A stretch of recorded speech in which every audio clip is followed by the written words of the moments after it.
வயிற்று புழப்ப தேடி மஞ்சள் நகருக்கு வந்த தொழிலாளி கழிவுநீர் கால்வாய்க்குள்ள ரத்த வெள்ளத்துல பிணமா கிடந்திருக்கிறாரு. டாஸ்மாக் கடையில் ஸ்கெட்ச் போட்ட கும்பல் வாலிபரின் கதை முடித்தது ஏன்? ஈரோடு பேருந்து நிலையம் அருகே உள்ள கழிவுநீர் கால்வாய்க்குள் நடுத்தர வயதுடைய நபர் சடலமாக கிடக்கும் தகவல் அப்பகுதி முழுவதும் காட்டுத்தீயாய் பரவி இருக்கிறது.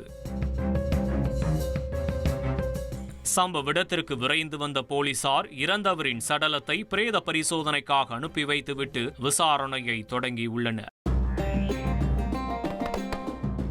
கொல்லப்பட்டவர் 42 வயதான விஜயகுமார். வேலூர் மாவட்டம் குடியாத்தம் பகுதியைச் சேர்ந்தவர். இவருக்கு இன்னும் திருமணமாகவில்லை.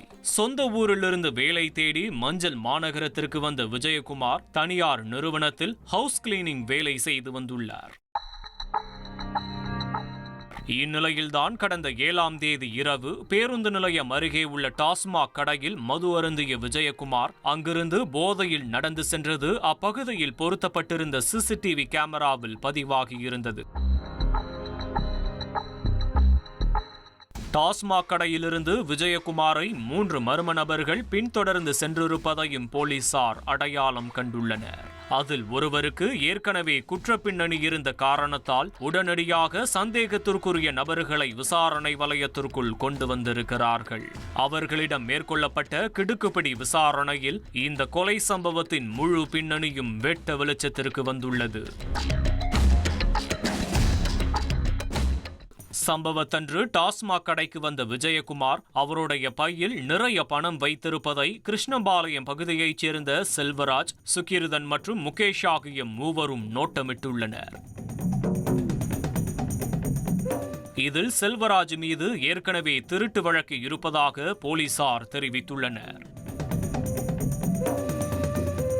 விஜயகுமாரிடமிருந்து எப்படியாவது பணத்தை பறித்துவிட வேண்டும் என்பது செல்வராஜ் மற்றும் அவரின் கூட்டாளிகளுடைய நோக்கமாக இருந்துள்ளது. டாஸ்மாக்கிலிருந்து வெளியேறிய விஜயகுமாரை ரகசியமாக பின்தொடர்ந்து சென்ற மூவரும் பேருந்து நிலையம் அருகே சுற்றி வளைத்து அவர் வைத்திருந்த பணத்தை கேட்டு மிரட்டியுள்ளனர்.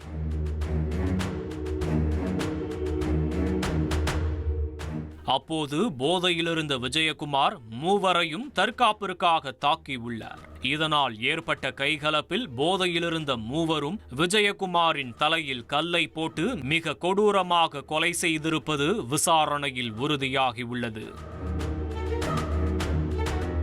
விஜயகுமாரை கொன்றுவிட்டு அவர் வைத்திருந்த பணத்தை எடுத்துவிட்டு மூவரும் எஸ்கேப் ஆகியுள்ளனர்.